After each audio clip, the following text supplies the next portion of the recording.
नमस्कार दोस्तों। तो पिछले वीडियो में हमने इनेट इम्यूनिटी के बारे में थोड़ा जाना था। आज के इस वीडियो में हम इम्यून सिस्टम के दूसरे भाग एडेप्टिव इम्यूनिटी के बारे में जानेंगे। एडेप्टिव इम्यूनिटी ये मुख्य दो तरह की होती है, ह्यूमरल इम्यूनिटी और सेल मीडिएटेड इम्यूनिटी। ये तब विकसित होती है जब शरीर किसी एंटीजन के संपर्क में आता है। इस तरह यह इम्यूनिटी बहुत स्पेसिफिक होती है, इसको एक्टिव होने में समय लगता है और इसकी सबसे अच्छी बात यह है कि ये मेमोरी सेल्स बनाती है जो फ्यूचर में फिर दोबारा सेम पैथोजन से इन्फेक्शन होने पर मददगार रहती है। अब उसके पहले टाइप ह्यूमरल इम्यूनिटी को समझते हैं। ये मुख्य रूप से बी सेल्स द्वारा नियंत्रित होती है। इनमें B cells plasma cells, B memory cells और एंटीबॉडीज शामिल हैं। ये मैनली सेल्स के बाहर रहने वाले पैथोजन को डिस्ट्रॉय करती है। अब बी सेल इम्यूनिटी कैसे काम करती है वो समझते हैं। तो बी सेल्स दो तरीकों से एक्टिवेट होती हैं। पहला, डायरेक्ट एक्टिवेशन। इसमें एंटीजन सीधे बी सेल के संपर्क में आता है और उसको एक्टिव करता है। फिर यह एक्टिवेट हुए बी सेल प्लाज्मा सेल में बदल जाती है और एंटीबॉडीज बनाती है। फिर वह एंटीबॉडीज रिलीज होती है। लेकिन इस प्रक्रिया में मुख्य रूप से केवल आईजीएम एंटीबॉडीज बनती हैं। मेनली कार्बोहाइड्रेट्स एंटीजन ही बी सेल को डायरेक्ट एक्टिवेट करते हैं। दूसरा तरीका, helper T cell dependent activation. इसमें helper T cells B cells को एक्टिवेट करते हैं। इसके बाद वही प्रक्रिया होती है, बी सेल्स प्लाज्मा सेल्स में बदलती हैं और एंटीबॉडीज बनाती हैं। लेकिन इस पाथवे में अलग अलग प्रकार की एंटीबॉडीज बन सकती हैं।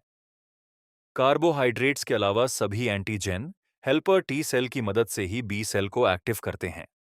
इसलिए एंटीबॉडी प्रोडक्शन को दो भागों में बांटा जाता है, T cell dependent antibody production, T cell independent antibody production. अब एंटीबॉडीज के बारे में थोड़ा जान लेते हैं। एंटीबॉडीज एक तरह के प्रोटीन्स होते हैं जो बैक्टीरिया या वायरसेस के सामने कई प्रकार से काम करते हैं।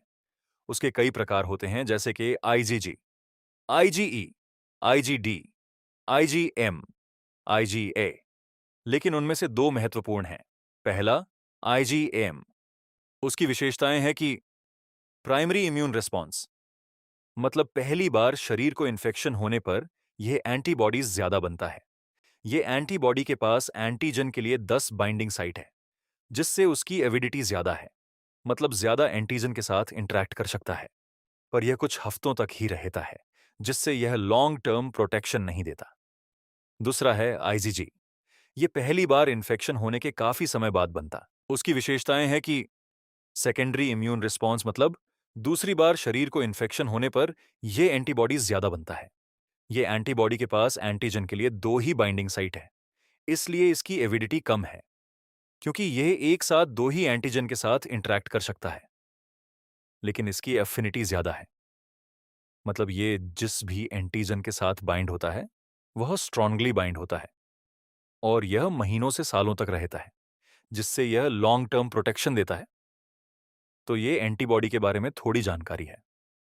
अब अडैप्टिव इम्यूनिटी का दूसरा भाग यानी सेल मीडिएटेड इम्यूनिटी, यह टी लिम्फोसाइट सेल्स द्वारा नियंत्रित होती है।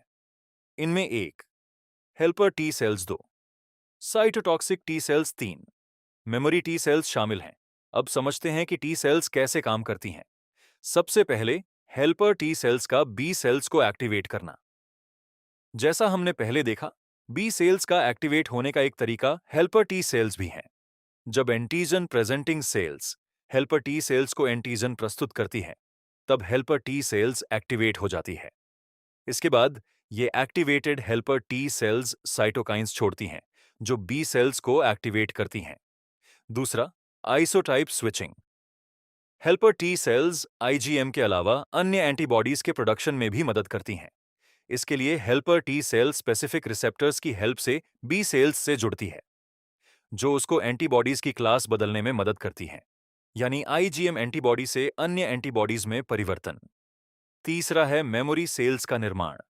बोन मरो वह स्थान है जहां ब्लड की सभी सेल्स, स्ट्रोमल सेल्स यानी प्राइमरी सेल से उत्पन्न होती हैं। जब इन्फेक्शन या पैथोजन लंबे समय तक शरीर में रहते हैं, तब stromal cells, macrophages, dendritic cells और मोनोसाइट्स विशेष साइटोकाइंस छोड़ते हैं। ये साइटोकाइंस हेल्पर टी सेल्स को स्टिमुलेट करके उन्हें मेमोरी टी सेल्स में बदलते हैं। इसी प्रकार मैक्रोफेजेस और dendritic cells helper T sales के साथ मिलकर बी सेल्स को मेमोरी बी सेल्स में बदलते हैं। ये मेमोरी सेल्स इन्फेक्शन को याद रखती हैं और जब वही पैथोजन दोबारा शरीर में प्रवेश करता है, तब बहुत जल्दी इम्यून रिस्पॉन्स जनरेट करती हैं। इसी प्रकार यह लॉन्ग टर्म प्रोटेक्शन प्रदान करती हैं। अब अंतिम टी सेल मीडिएटेड इम्यूनिटी है, जिसमें cytotoxic T cell dependent killing होती है।